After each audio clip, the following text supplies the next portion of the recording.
வந்த மத்தள சத்தம் தாளம்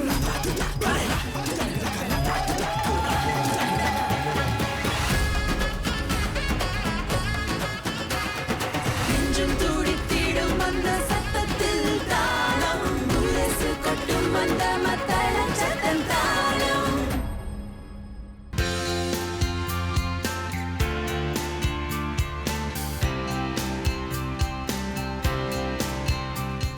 வெள்ளிக்கிழமையில் தாளம் நிகழ்ச்சியில் உங்கள் அனைவரையும் மீண்டும் சந்திப்பதில் மகிழ்ச்சி. It's great to be with all of you once again. Thank you for joining us and we hope you're ready for another exciting and meaningful episode of Indian Beat. இன்றும் என்றும் போல நம் இந்திய சமூகத்தில் நிகழ்ந்த சுவாரஸ்யமான துடிப்பான நிகழ்வுகளின் தொகுப்பு உங்களுக்காக காத்துக் கொண்டிருக்கிறது. Here's a quick look at what's in store for you on today's episode. சிங்கப்பூரில் தமிழ் மொழி கல்வியின் மைல்கல். Honoring our football legacy. முத்திரை பதித்த கலைஞர்கள் தங்களுடைய எண்ணங்களையும் உணர்ச்சிகளையும் மற்றவர்களுடன் பகிர்ந்து கொள்வதற்கு மொழி முக்கியமான ஒரு கருவியாக விளங்குகிறது. அதிலும் தாய்மொழி ஒவ்வொரு மனிதரின் அடையாளத்துடனும் கலாச்சாரத்துடனும் நெருங்கிய தொடர்பை கொண்டுள்ளது. Our mother tongue is often where our first words, values and traditions begin. It continues to connect us to our heritage while helping each new generation better understand its cultural roots. சிங்கப்பூரில் பாலர் பள்ளி முதல் தொடக்க கல்லூரி வரை தாய்மொழி கல்விக்கு தொடர்ந்து முக்கியத்துவம் அளிக்கப்பட்டு வருகிறது. மாணவர்கள் மொழியை பயில்வதோடு மட்டுமல்லாமல் அதன் பின்னணியில் இருக்கும் பண்பாட்டு அடையாளத்தையும் அறிந்து உணர்ந்து கட்டிக்காக்கும் வாய்ப்பை பெறுகின்றனர். Supporting this journey are dedicated teachers who help students develop confidence in using their mother tongue. Beyond teaching the language itself, they encourage a deeper appreciation of the values, traditions and heritage it represents. மாணவர்களின் கற்றல் முறைகளும் தேவைகளும் தொடர்ந்து மாறி வரும் நிலையில் கல்வியாளர்களும் தங்களது கற்பித்தல் அணுகுமுறைகளை காலத்திற்கு ஏற்ப மேம்படுத்தி வருகின்றனர். இதன் மூலம் தாய்மொழி கல்வி ஒவ்வொரு தலைமுறைக்கும் பொருத்தமானதாகவும் பயனுள்ளதாகவும் திகழ்வதற்கு ஆசிரியர்களுக்கு ஒரு பெரும் பங்கு உண்டு. For the past 75 years, the Singapore Tamil Teachers Union has played an important role in supporting Tamil educators and advancing Tamil language education in Singapore. As the organization celebrates this incredible milestone, let's head over to its 75th anniversary celebrations.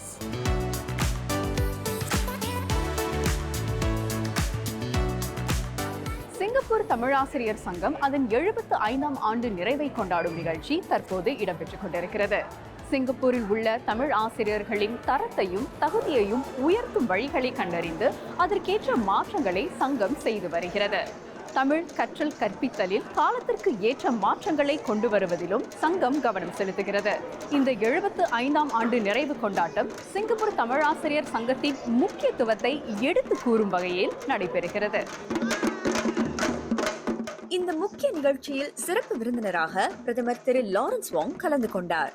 சிங்கப்பூரில் இருமொழி கொள்கை வகுக்கப்பட்டு வளம் பெற்றதற்கு தாய்மொழி கற்றுக் கொடுத்த ஆசிரியர்களின் பங்களிப்பை அவர் பாராட்டினார். சிங்கப்பூரில் தமிழ் மொழியை உயிரோட்டமான மொழியாக தொடர்ந்து நிலைநிறுத்த தமிழாசிரியர்களின் பங்கு இன்றியமையாதது என பிரதமர் லாரன்ஸ் வாங் சுட்டினார். சவால் மிக்க சூழலில் தமிழாசிரியர்களின் பங்களிப்பு முக்கியமானது என்றும் பிரதமர் சொன்னார். The challenge can be even greater because students may have fewer natural opportunities to speak, read and use the language outside the classroom. சிங்கப்பூரில் தமிழாசிரியர் பணியில் சேர்வோருக்கு நீண்ட கால நன்மைகள் கிடைப்பதை உறுதி செய்வதில் சங்கம் கவனம் செலுத்தி வந்துள்ளது. முத்தரப்பு கூட்டணித்துவத்தின் மூலம் நிறைய சாதிக்க முடியும் என்பதை பல நிலைகளில் சங்கம் உணர்ந்திருக்கிறது. கல்வி அமைச்சுடன் இணைந்து பணியாற்றி தமிழாசிரியர்களுக்கு பயனளிக்கும் பல திட்டங்கள் நிறைவேற்றப்பட்டுள்ளன. வணக்கம் சார். சிங்கப்பூர் தமிழாசிரியர் சங்கம் தனது 75ஆம் ஆண்டு நிறைவை கொண்டாடுது இல்லையா, அதை பற்றி கொஞ்சம் சொல்லுங்கள். இந்த ஆண்டு சங்கம் தன் 75வது ஆண்டு நிறைவை கொண்டாடுகிறது. அதாவது சிங்கப்பூரில் 75 ஆண்டுகளை கொண்டாடுகின்ற வெகு சில இந்திய அமைப்புகளில் சிங்கப்பூர் தமிழாசிரியர் சங்கமும் ஒன்று என்பதில் எங்களுக்கு மிகுந்த பெருமை. உதாரணமாக சொல்லணும்னா 1990லேருந்து 2000 மாணவர்களிடையே பேசும் மொழி குறைந்தது மாதிரி இருந்த போது தமிழாசிரியர் சங்கம் தான் முதல்ல குரல் கொடுத்தது. தமிழில் அதிகமாக பேசுவதற்கான வாய்ப்புகளை மாணவர்களுக்கு உருவாக்க வேண்டும் என்று. அதன் அடிப்படையில் அமைந்தது தான் தமிழில் பேசுவோம். அதன் பிறகு அதுவே ஒவ்வொரு ஆண்டும் நாம் கொண்டாடுகின்ற தமிழ் மொழி விழாவாக மாறி இருக்கின்றது. தமிழாசிரியர்களுக்கு பல்கலைக்கழகத்தில் படிப்பதற்கான வாய்ப்புகளை உருவாக்கி கொடுத்திருக்கிறார்கள். ஒரு சிறிய சங்கமாக இருந்தாலும் சமூகத்தோடு இணைந்து பணியாற்றுவதிலும் சரி, சமூகத்திற்கு தேவையான கருத்துக்களை சொல்வதிலும் தமிழாசிரியர் சங்கம் எப்போதுமே முன்னோடியாக இருந்திருக்கின்றது. சிங்கப்பூரில் தமிழ் கற்றல் கற்பித்தல் வளர்ச்சியில் ஏற்படுத்தப்படும் வளர்ச்சியை உலக நாடுகளுடன் கலந்து கொள்ளும்படி முதலாம் உலக தமிழாசிரியர் மாநாடு 1992 ஆண்டு நடத்தப்பட்டது. இதுவரை சங்கத்தின் ஆதரவோடு பல்வேறு நாடுகளில் மாநாடுகள் நடைபெற்று வருகின்றன. தமிழ் கற்றல் கற்பித்தலில் தொடர்ந்து தமிழ் ஆசிரியர்களை உற்சாகத்துடன் ஈடுபடுத்தும் வழிகள் கண்டறியப்படுகின்றன. நான் ஏன் தமிழ் ஆசிரியர் ஆகணும்னு ஆசைப்பட்டேன்னா, தொடக்கப்பள்ளியிலேருந்து எனக்கு தமிழ் மேலே வந்து நிறைய பற்று இருந்துச்சு. அது மட்டும் இல்லாமல் நான் வந்து NTUவில் வந்து ட்ரிபிள் இ படிச்சுட்டு கிராஜுவேட் பண்ணியிருந்தேன். அந்த காலத்தில் வந்து என்னோடய ஆசிரியர் வந்து என்னை வந்து என்னோடய உயர்நிலை பள்ளிக்கு வந்து ரிலீஃப் டீச்சிங்காக கூப்பிட்டுருந்தாங்க. அப்போ நான் தமிழ் கற்றுக் கொடுத்த போது வந்து அவங்க சொன்னாங்க, உன்ன மாதிரி சிங்கப்பூரர்கள் வந்து முன் வந்து தமிழ் ஆசிரியராக ஆகணும்னு அவங்க வந்து ஊக்கம் கொடுத்தாங்க. தமிழ் மொழி என்பது வெறும் ஒரு தேர்வு பாடம் இல்லை, அது ஒரு வாழ்க்கை பாடம். தமிழ் மொழியில் வந்து கவிதைகள், சிறுகதைகள், இலக்கியம்னு பல வகையான அம்சங்கள் இருக்குது. இந்த போட்டிகள், பயிலரங்குகள் மூலம்தான் மாணவர்களுக்கு அந்த தமிழ் மொழி மீதான ஒரு அழகை வந்து நம்ம கொண்டு போய் சேர்க்கலாம். தமிழாசிரியர் சங்கத்தில் நான் பல ஆண்டுகள் இருந்த போதும் அந்த காலகட்டத்தில் தமிழ் மாணவர்களுக்காக பல இலக்கிய போட்டிகள், பேச்சு போட்டிகள் இவற்றையெல்லாம் நடத்தினோம். தமிழாசிரியர் சங்கத்துக்கென்று ஒரு கட்டிடம் கிடையாது. அதற்கு ஒரு கட்டணம் வாங்க வேண்டும் என்று பல முறை முயற்சி செய்து பல முறை பாடுபட்டு நிதி சேர்த்து இன்று அதுக்கு ஒரு கட்டிடம் இருக்கிறது. தமிழாசிரியர் சங்கம் இன்னும் பல ஆண்டுகள் அரும்பாடுபடும் என்ற நம்பிக்கையும் எனக்கு உண்டு. தமிழாசிரியருடைய எதிர்காலம் ரொம்ப சிறப்பாக இருக்குமா. என்ன கேட்டீங்கன்னாக்கா, மாணவர்கள் இப்போ புதுசாக வர்ற மாணவர்கள்லாம் தமிழில் ரொம்ப ஆர்வம் உள்ளவங்களாக இருக்கிறாங்க. அதனால் அந்த மாணவர்களுக்கு வந்து அடுத்த வழியை காமிக்கிறது, எழுதுறது, அது மாதிரியான பயிற்சிகள் தர்றது, இதிலெல்லாம் வந்து அவங்க முழுமையாக ஈடுபடுறாங்க. இந்த 75ஆம் ஆண்டு நிறைவு நிகழ்ச்சி கடந்த காலத்தின் சாதனைகளை நினைத்து பெருமைப்படுவதோடு நின்றுவிடவில்லை. எதிர்கால சவால்களை சமாளிக்கும் ஆற்றலை தமிழாசிரியர்கள் பெரும் ஊக்கத்தையும் பெற்றுக் கொடுக்கும்படி இருந்தது.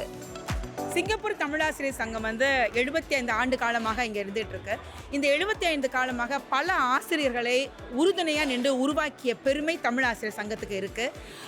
அன்னைக்கு மட்டும் இல்லை, இன்றைக்கும் சரி, எங்களை எதிர்காலத்துக்கும் தயார்படுத்துகிற ஒரு மைய கருவியாக தமிழாசிரியர் சங்கம் இருக்குது. சிங்கப்பூரில் தமிழ் ஆசிரியர்கள் ரொம்ப சிறப்பாக தான் பண்ணுறாங்கன்னு நான் சொல்ல முடியும். ஏன்னா இன்றைக்கி நடக்கக்கூடிய எல்லா நிகழ்ச்சிகள்லேயும் இன்றைக்கி வந்து அதாவது நடக்கக்கூடிய ஒரு டிபேட், இன்றைக்கி நிறைய இடங்களில் இந்த பேச்சு போட்டிகள், இது மாதிரி நிகழ்வுகள், இந்த மாதிரி பல வழிகளில் நமக்கு வந்து நம்முடைய தமிழை வந்து வாழுமொழி ஆக்குவதற்கு இந்த மாதிரி நிறைய நிகழ்வுகள் நடக்கிறத நம்ம பார்க்கும்பொழுது ரொம்ப பெருமையாக இருக்குதுன்னு நான் சொல்ல முடியும்.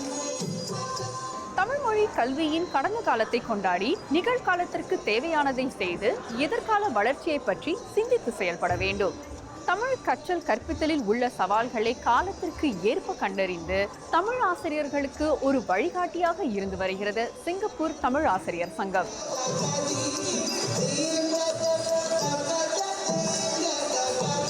From preserving our language to celebrating our sporting heritage, our next story shines a spotlight on the contributions of Singapore's Indian footballers and the lasting legacy they have left on the sport. அந்த நிகழ்ச்சிக்கு செல்வதற்கு முன் ஒரு சிறிய இடைவேளை. தொடர்ந்து இணைந்திருங்கள்.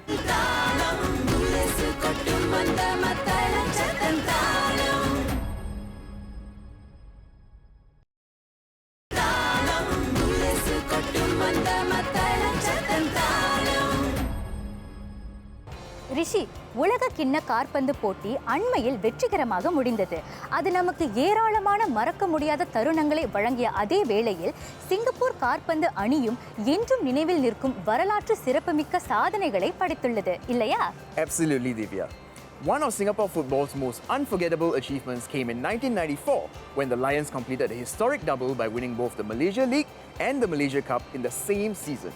அது மட்டும் இல்லை ரிஷி, நமது சிங்கப்பூர் அணி தென்கிழக்காசிய கோப்பையை 1 அல்ல 2 அல்ல 4 முறை வென்றிருக்கிறது. இந்த போட்டியை அதிக முறை வென்ற இரண்டாவது நாடு சிங்கப்பூர் தான். The Indian community has played an important role in Singapore's football journey. From Singapore football legend V. Sundaramurthy to current national team captain Haris Harun, generations of footballers have proudly represented the nation and left a lasting mark. தேசிய அணிக்கு பங்களித்த இந்திய காற்பந்து வீரர்களையும் ஜாம்பவான்களையும் சந்தித்து உரையாடும் வகையில் அண்மையில் ஒரு நிகழ்ச்சி நடைபெற்றது. Let's meet the footballers from different generations and hear about their contributions to Singapore.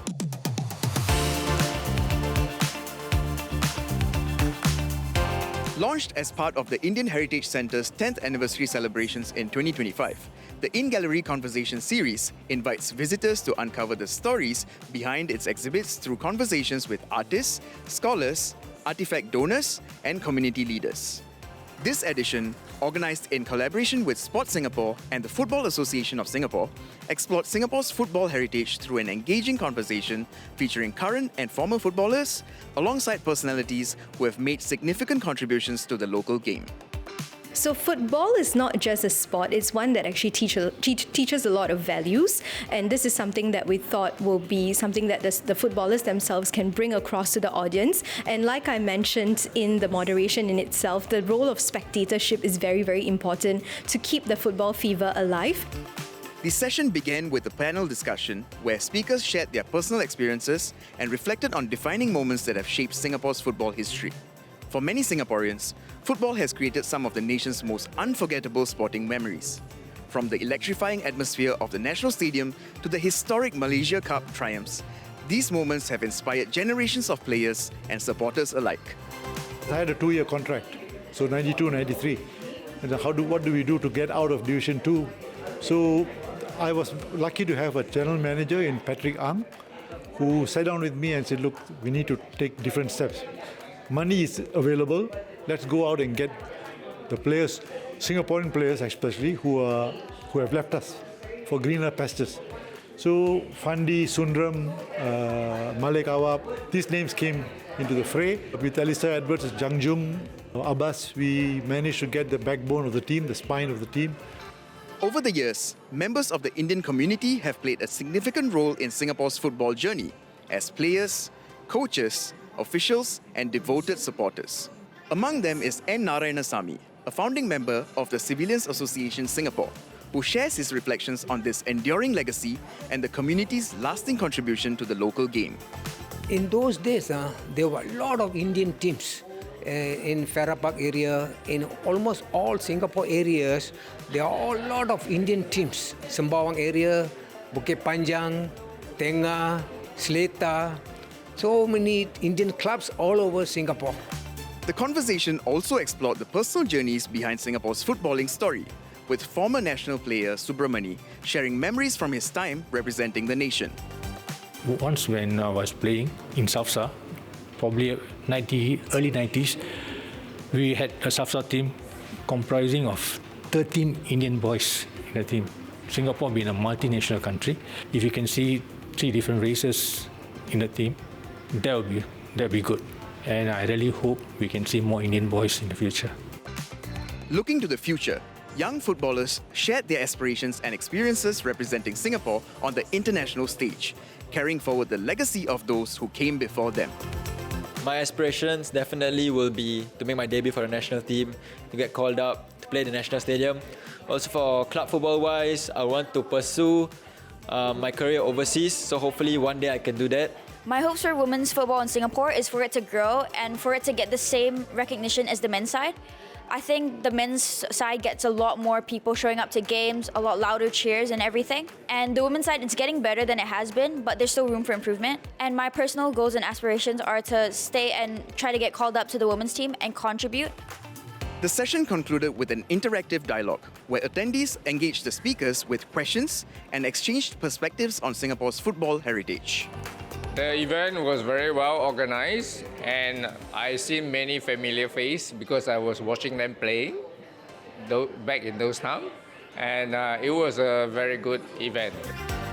As Singapore football continues to evolve, the contributions of the Indian community remain an important part of its rich sporting heritage.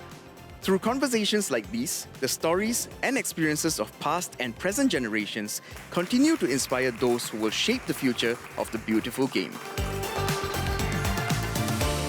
சிங்கப்பூரின் காற்பந்து அணிக்கு பல தலைமுறைகளை சேர்ந்த இந்திய விளையாட்டாளர்களின் பங்களிப்பை பார்ப்பதற்கு பிரமிப்பாக இருந்தது இல்லையா ரிஷி? Absolutely, Divya, and that story continues on today. Singapore's qualification for the 2027 AFC Asian Cup is another significant milestone, giving fans plenty of reason to be excited about the future. And who knows, we might just make it to the World Cup one day. நிச்சயமாக ரிஷி, நாட்டிற்கு பங்களித்த விளையாட்டு வீரர்களை பார்த்தோம். அடுத்து நமது உள்ளூர் ஊடகத்துறைக்கு பெருமை தேடி தந்த கலைஞர்களை சந்திக்கவிருக்கிறோம். Before we check out that story, let's head out for a short break.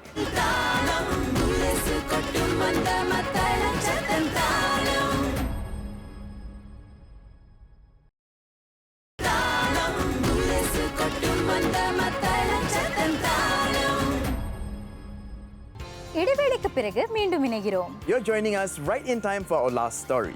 Globalization signifies the growing interdependence of countries via their economies, cultures, and populations. And the entertainment industry, informally known as show business, is no exception to this phenomenon as well.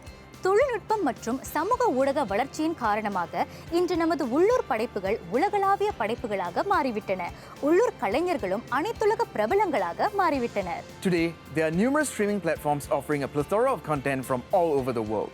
Likewise, the audiences of our local productions have become global, enabling our Singaporean artists to be internationally recognized as well. சிங்கப்பூரில் உருவான பல கலை படைப்புகள் கடல் கடந்து வெளிநாடுகளில் உள்ள பார்வையாளர்களை சென்றடைந்து பெரும் தாக்கத்தை ஏற்படுத்தியுள்ளன. அந்த வரிசையில் மற்றுமொரு வெற்றிகரமான படைப்பு தனது ரசிகர்களை ஒன்று திரட்டிய ஒரு சிறப்பு நிகழ்ச்சி அண்மையில் நடந்தேறியது. அதை பற்றி இப்போது மேலும் தெரிந்து கொள்வோம், வாருங்கள்.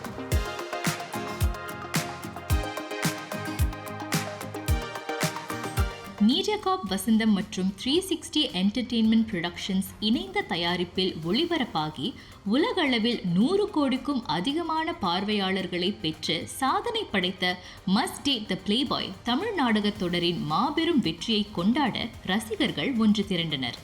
சிங்கப்பூரில் பிரத்யேகமாக தயாரிக்கப்பட்டு வெளியிடப்படுகின்ற தமிழ் படைப்புகளுள் இந்த நாடகத் தொடர் ஒரு புதிய மைல்கல்லாகவும் அமைந்துள்ளது.